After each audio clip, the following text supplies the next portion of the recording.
수냥이다! Grandpa's anger frightened everyone. Just an hour ago, this was the super wedding of the Korean Chaebol. The girls gathered around the beautiful Hyun Min to take pictures, when the bridegroom came in and said that he had something to discuss with the bride. The bride also looked forward to her husband's praise, but his smile disappeared after closing the door. Song Joon began to laugh at the bride for being a poor woman. It turned out that Hyun Min and Do Joon had met in private that night, and he had been watching secretly outside the door. He thought that he was about to become the successor of Sunyang. Hyun Min was rejected by Do Joon, so she agreed to marry him. In the face of Song Joon's humiliation, she was so angry that he threw the crown to the ground and wanted to leave regardless of everything. Before she got to the door, Song Joon said, 수냥가의 파혼녀가 될 뿐이지. Yes, as long as Hyun Min goes out of this door, her father and she will become the biggest joke in Korea tomorrow. Now she is a lamb to be slaughtered. In the face of such humiliation, Hyun Min has no possibility to refuse. The Song Joon thinks that he has won the first chess game of Do Joon.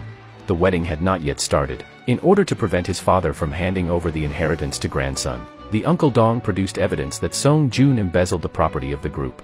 After reading it, the father grabbed his son's neck and warned him not to be smartass. What kind of person this grandson was, he knew very well, and asked Dong to do what an uncle should do. Then, the grand wedding was officially held, and Hyun Min could only pretend to be a smiling face, holding her husband's hand to complete the disgusting wedding. When everyone was ready to take a group photo, Do Joon finally appeared, and all the faces showed unnatural expressions. The expressions of grandpa and bride are more intriguing. Do Joon stood beside his grandpa, and he had a short communication with him. Grandpa said, "Why didn't you laugh? Haven't you been happy recently?" Do Joon said that he did not intend to buy Sunyang, but had other plans.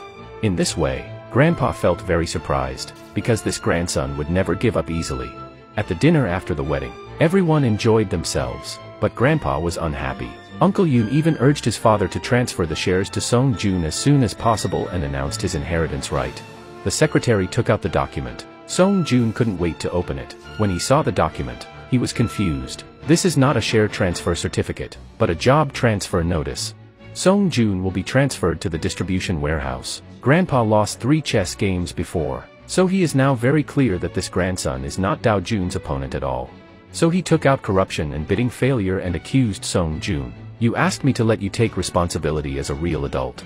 Since you are an adult, that is what a real adult ought to do." After saying this, he looked at Do Joon and said, "Sunyang will no longer follow the rule of primogeniture. Anyone who wants to inherit the group can, as long as he has the ability to do better. He is the real successor." Uncle Yoon was so excited that he almost cried. 내가 제일로 사랑하는 자식이 누군지 네 모르나? 수냥이다! Song Joon can't help it anymore. It turns out that he is the clown. He rushes up and grabs Do Joon's clothes.